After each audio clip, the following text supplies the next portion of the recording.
Good afternoon. My name is Ken Sicknick. I am United States Capitol Police Officer, Air Force veteran, and American hero, Brian Sicknick's brother. I stand here today 4 years and 2 days since my family laid my brother Brian to rest. Brian died defending the United States Capitol against a mob of thousands that were sent by, who many believe, a fear-mongering narcissist who resides and currently resides at the White House. The mob wielded chemical sprays, tasers, baseball bats, sharpened flagpoles, knives, as well as guns. According to former U.S. Attorney for the District of Columbia, Matthew Graves, it was likely the largest single-day mass assault of law enforcement officers in our nation's history. Roughly 140 officers were injured that day. 172 defendants were found to have assaulted the police with deadly or dangerous weapons, including the defendant who assaulted my brother Brian. On January 20th, 2025, a convicted felon and twice impeached politician pardoned approximately 1,600 criminals responsible for the destruction of the property and the destruction of the lives of law enforcement and their families, such as mine. They were all convicted through due process. The investigations were thorough. The rule of law that the FOTUS and the Republican cronies will tell you they stand for was smashed apart. It was smashed apart by the very same person who claimed that he is, quote, a friend of the police more than any president who's ever been in office. While the founders were constructing the Constitution of the United States, there were discussions and debates about presidential pardons. Edmund Randolph of Virginia proposed an exception for cases of treason, and that if the president himself may be guilty, that the traitors he pardons may be his own instruments. George Mason of Virginia objected to pardons because the president would have the unrestrained power of granting pardons for treason, which may be sometimes exercised to screen from punishment those whom he had secretly instigated to commit the crime, and thereby prevent the discovery of his own guilt. Unfortunately, these objections were not heeded, and 236 years later, Mason and Randolph's fears may have come to fruition. The mob that attacked the Capitol and assaulted law enforcement were not persecuted, they were prosecuted. The current White House administration is doing all it can to erase this day from history. They have and continue to present false and misleading statements regarding the facts of what happened leading up to and including that day. There is an attempt to silence any media or politician who may criticize him or point out his responsibility for the events of January 6th. Threatening politicians, some of whom are here today, with prosecution for making public what he did that day. Threatening media outlets with the revocation of their licenses for diverging from what he wants his minions to hear and actually pointing out the truth. The current U.S. Justice Department has deleted its entire January 6th Capitol riot database, which detailed more than 1,500 prosecutions from its website. Removal of senior FBI officials, ham-handedly obtaining a list of thousands of FBI agents who worked on cases related to January 6th. The removal of 17 inspectors general whose jobs are to provide independent checks on agencies to prevent wrongdoing. Make no mistake, the night of the long knives has been resurrected. I will say this to all law enforcement that still support the FOTUS. When you're being beaten unmercifully by a mob of misinformed thugs, there is a felon in the White House who loves you. To all the criminals out there, just be sure to wear a MAGA hat while you commit your crime, and you're free as a bird because Orange Oprah will give you a pardon too. I will continue to speak out about the injustices I see being done to my family, to Brian's service and memory, and to his brothers and sisters in law enforcement, even though I may feel powerless myself. I will not let the true events of January 6th be forgotten or deliberately erased from history. I quote Nobel laureate Elie Wiesel, "What hurts the victim most is not the cruelty of the oppressor, but the silence of the bystander." Do not let what occurred on January 6th, 2021 be forgotten.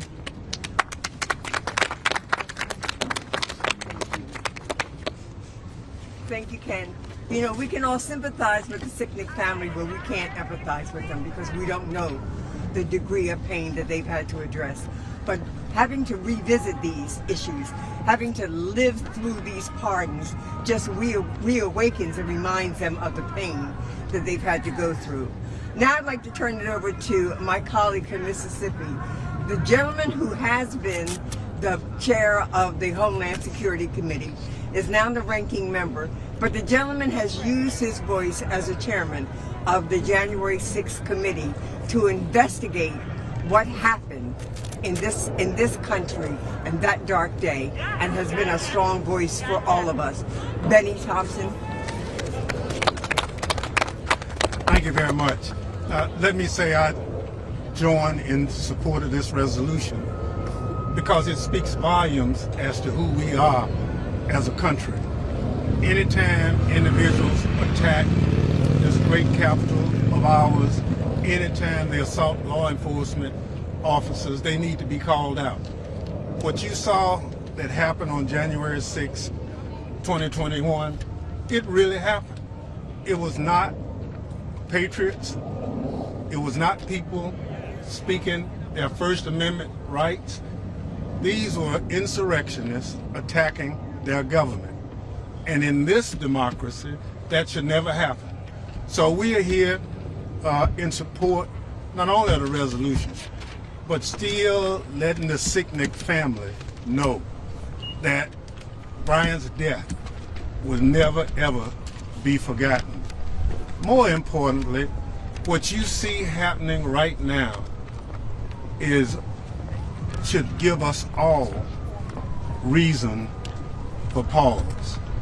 Now the people who did the hard work of tracking these 1,500 people down are now being told you didn't do your job. Now these people either pleaded guilty or they were found guilty. So many of them assaulted law enforcement people. And for now, they are being rewarded, and the people who are being patriots are being punished. And so this administration ought to be ashamed of itself. We will never let what's being done be forgotten. And as Americans, we're better than this.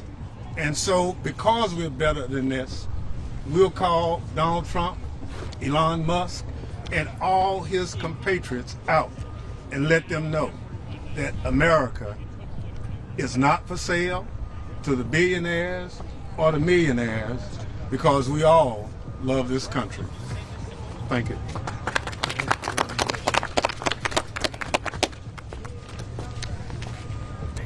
We'd like to hear from Representative Beyer, who actually was the member who represented Mr. Sicknick when he was working for the Capitol Police. I'd also like to mention, if I might, that we have other members with us here today. Abigail Spanberger from the 5th District in Pennsylvania, and Madeline Dean, who is from the 4th District in Pennsylvania, and Hank Johnson, who is from Georgia 4. And so we're just delighted that we are joined by them. We also have a face you all know, former Capitol Police Officer Harry Dunn with us. Now, Mr. Beyer. Thank you, Bonnie, very much. Let me also add that Mary Gay Scanlon from Pennsylvania is with us today also. And Bonnie, thank you so much for your leadership, for introducing this resolution. I want to thank Ken Sicknick for what he said, express my support for him and the rest of the Sicknick family, Charles and Gladys, Brian's parents, his other brother Craig, Brian's partner Sandra Garza, and all the family. Brian stood for the service, sacrifice, and patriotism for the best of our country, and you have carried on his legacy. I'm proud to have represented Officer Sicknick and many more of the first responders who protected us and our democracy on January 6th. They did so at great personal cost. We all know what happened to Brian. I still remember getting the call to tell me that a constituent had died and learning more about him and what he'd done. It's heartbreaking. So I can never forget or forgive Donald Trump betraying the people by pardoning his attackers. He pardoned the people who attacked Brian, and he pardoned the officers, the people who beat and tased my constituent Michael Fanone. He pardoned the people who gave a brain injury to my constituent Jeffrey Smith, who tragically died by suicide days later. It was officially ruled a line of service death. Trump pardoned people who carried out these heinous crimes, which have devastated families across the country. It was not only a gross portrayal of their service and sacrifice, it was an embrace of violence and lawlessness. Trump's pardons make our country less safe and betrayed the law enforcement heroes who respected the Capitol at great personal cost. And now, Trump is attacking and purging the law enforcement who did their jobs by enforcing the law and by investigating and prosecuting this violent crime. I think about Speaker Johnson, who said the people who carried out the January 6th attack should be, quote, prosecuted to the full extent of the law. They were prosecuted, but Trump got them off the hook. And today, Speaker Mike Johnson refuses to honor or acknowledge the police officers who protected him on January 6th. Hundreds of those officers still bear the wounds, seen and unseen, that will never heal. And their families share those wounds. My thoughts today are, as always, with the Sicknicks, with Erin Smith and her family, and with the families of officers Howie Liebengood, Gunther Hashida, and Kyle DeFreitag. And they're with Mike Fanone. And they're with the many other courageous officers who defended the Capitol on January 6th and their families. The people Trump pardoned are already committing new crimes. We're seeing this almost every day. Donald Trump knows that. And who knows what other crimes they will commit, emboldened by Trump's pardons. Unfortunately, we're all going to find out. Let me now introduce my dear friend and an American treasure, Jamie Raskin.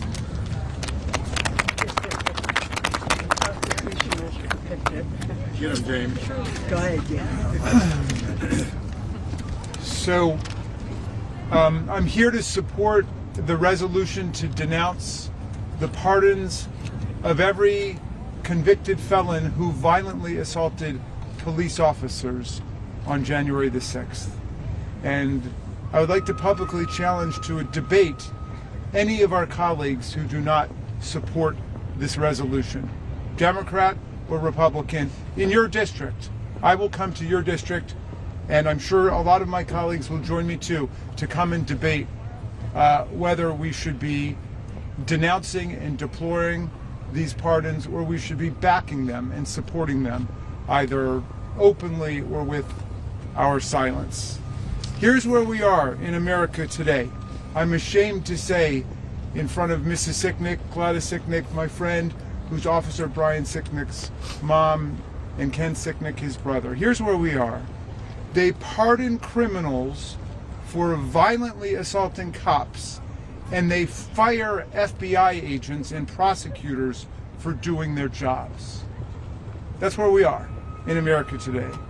Brian Sicknick was 42 years old when he died. He'd grown up in New Jersey, the son of wonderful parents, member of a wonderful family. He was a good, strong cop who protected all of us, Democrats and Republicans, citizens who come to visit the Capitol, people who work here in the Capitol. And he was beaten up and sprayed in the face with bear spray and violently assaulted by Julian Cater and other insurrectionists who came to storm the Capitol at the behest of Donald Trump. Brian Sicknick died the next day after suffering 2 strokes at 42 years old. Now, in the immediate aftermath of the attack, as Congressman Don Beyer reminds us, Donald Trump did everything he could to denounce the January 6th insurrectionists. Like Mitch McConnell, like Mike Johnson, like Kevin McCarthy, they all denounced the violence. They said it was un-American. They said it was unpatriotic. They called it terrorism. They did that in the immediate aftermath because of the huge storm of public protest. But Donald Trump steadily began a process of trying to redefine the meaning of the events of January 6th, to whitewash the atrocities that took place that day, to cover up and to shroud in doubt the violent assaults that took place on the police officers, to make people believe that it wasn't Donald Trump's MAGA mob that attacked us, but that it was Antifa, or even more scandalously, the FBI itself. All of them lies. Donald Trump called the people who attacked us and chanted, "Hang Mike Pence," and came to assassinate Nancy Pelosi, patriots. They weren't patriots. The Constitution, in 4 different places, opposes and condemns insurrection. It says Congress has the power to call forth the militias of the states in order to suppress insurrections in Article 1. And Section 3 of the 14th Amendment which has been read into oblivion by the hacks Donald Trump put on the Supreme Court, says that anybody who swears an oath to uphold and defend the Constitution and violates the oath by, quote, engaging in insurrection or rebellion shall never be allowed to hold federal or state office again. If you engage in insurrection, you are not a patriot, you are an enemy of American democracy and our Constitution. He called them hostages, a scandalous insult and offense to people who've actually been held hostage. A hostage is someone who's been illegally abducted by a terrorist or criminal group and held for a financial or political ransom.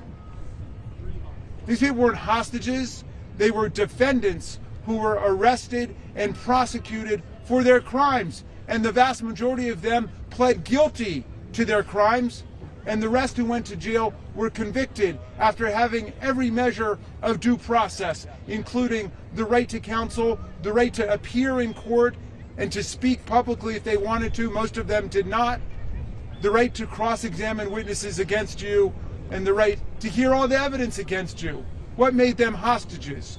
What made them political prisoners, as Donald Trump called them, likening them to Alexei Navalny, who was killed by Donald Trump's filthy compatriot, Vladimir Putin, in Russia? What makes him like Nelson Mandela, a freedom fighter? But no, they pardoned more than 1,500 of them, including Julian Cater, who pled guilty to 2 counts of assaulting police officers with a dangerous weapon. He was serving a 6-year, 8-month term in the events that led to the death of Officer Brian Sicknick.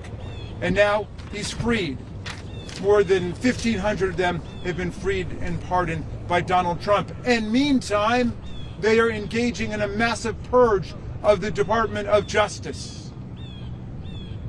Firing prosecutors, firing the prosecutors in the District of Columbia in the U.S. Attorney's Office who prosecuted the January 6th insurrectionists, demanding investigation of thousands of FBI agents across the country who participated in the investigation of this attack on American democracy and the Capitol and the Constitution. So here's where we are, my friends. At the beginning, the first few weeks of the Donald Trump administration, they pardon violent criminal felons who assault police officers, and then they try to purge, fire, dismiss prosecutors and FBI agents for doing their jobs. And a lot of them Republicans, by the way. So what's the message? Don't participate in the prosecution of any crimes that you might think Donald Trump approves of. Don't get caught enforcing the law in a way Donald Trump might not approve of. That's where we are right now in 2025. But I want to say all across America, it's not just this brave family, the Sicknicks. All across America, people are standing up against these outrageous assaults on the American rule of law and on our Constitution. And like Don Beyer and like the Sicknicks, I'm keeping Officer Brian Sicknick right in my heart when I go out and I protest these injustices and these savage attacks on our constitutional order. And I guess I'll turn it back to you, Bonnie. So, ladies and gentlemen, I want to remind you of a couple of things. Number one is, do not forget what Donald Trump said when he was running for office, when they asked him if he wanted to be a dictator. And he said, well, maybe on the first day. Well, we've also now recognized that it's more than the first day, and that what we are seeing is the beginning of a dictatorship, and that people of this country have got to stand up against it. So we are now willing to take some questions about the Republican ripoff and lies and the dictatorship that we're experiencing. We'll fight back vigorously against. Can Ken and Mrs. Sicknick step back? Ken, Step back or up step to the up? mic. Yeah, step back to the mic. Since they were released, Cater and Tanios have taken to social media, posting a lot. Tanneos posted his pardon almost seemed to mock those who were sympathetic to your family because of this situation. I just wonder what sort of emotions that you have seeing them publicly kind of not only mock your family but also celebrate their freedom.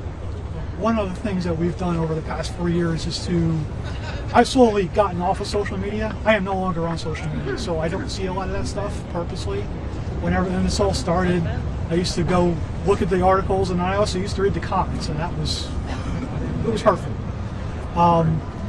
Both those defendants at the sentencing, and the judge even pointed it out, showed no remorse even at the sentencing. There was no apologies. There was no, I didn't mean to do it. I got caught up in nothing. So, you know, they were getting GoFundMe funds for defense while they're on trial. So and I assume most of the 1,500 defendants that were released, none of them are going to have remorse. I know of one or two. I've heard interviews with them that they have remorse and they don't want the pardons. But out of 1,500, that's a nothing percentage. So it's hurtful. Unfortunately, I can't let these people be living in our heads rent free. They're going to do what they're doing, and unfortunately, like I said in my speech, we do feel powerless in a lot of cases. And what are we going to do? It's a tiny blue collar family going against the President of the United States. Mr. Sicknick, You're not if alone. the opportunity to sit down with the president, what would you tell him about your brother and about these pardons? I don't think I can stand sitting next to him. I couldn't do it. And if I did, I would end up in jail. Mr. Sicknick, would you speak to your emotions just throughout this entire experience? And can you speak whatever you want to say? From when he pardoned these people, I was just appalled. I just couldn't believe it. And now people have all these people that are going to do bad they say, well, I can do it. I can do it. All these people got off, so I can do whatever I want. It's going to be a very scary time. How productive you speak to standing with the city as many years later and your own emotions? Sure, I don't want to take away from this moment, and I'm here to support Mrs. Sicknick. There's nothing new to say. We all saw what happened. We all know what happened. I would challenge any single Republican in that chamber right now that's not going to support the resolution to tell why they're not going to support it. Don't be afraid. It doesn't put them back in jail. The only reason they're not doing it is because they're scared of Donald Trump, period. Mike Johnson right now, wherever he is in this building, has no less than 5 Capitol Police officers with him right now. Look them in the face and tell them you don't support condemning the people that attacked you and your co-workers. It's pathetic. Last Congress, they passed a law, a resolution, to put up a plaque honoring what happened on January 6th. It is not up right now. Why? Mike Johnson is not putting it up. I heard through the grapevine, he said he's deciding which bathroom to put it in. Challenge to you, Mike Johnson, put the damn plaque up. Are there any other questions?